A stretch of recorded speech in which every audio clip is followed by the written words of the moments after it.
Hey guys, welcome to Module 2. In this module, we'll talk about some value investing principles. You don't have to be a legend to generate market-beating returns with a value investing strategy.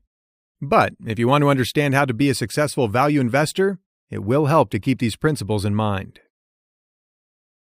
Okay, the first point you need to acknowledge is that value investing is not gambling, and you should approach it with a full understanding of exactly what type of investor you are.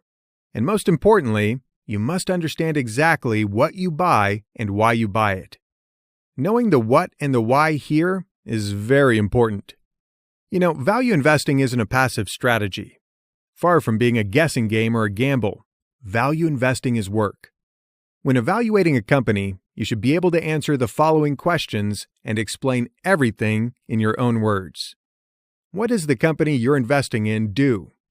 How does it make money? What are its competitors? What are the potential risks that it may take? And why do you expect its stock price to rise over time?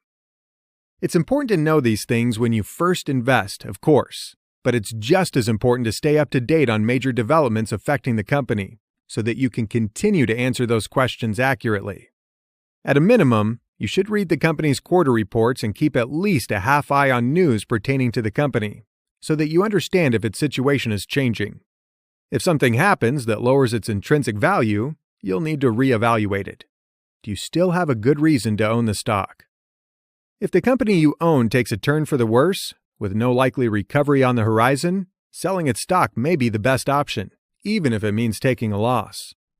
When it comes to investing, minimizing your risks is important, and that should be your first priority. So, that's principle number 1. Understand what you buy and why you buy it. See you in the next video.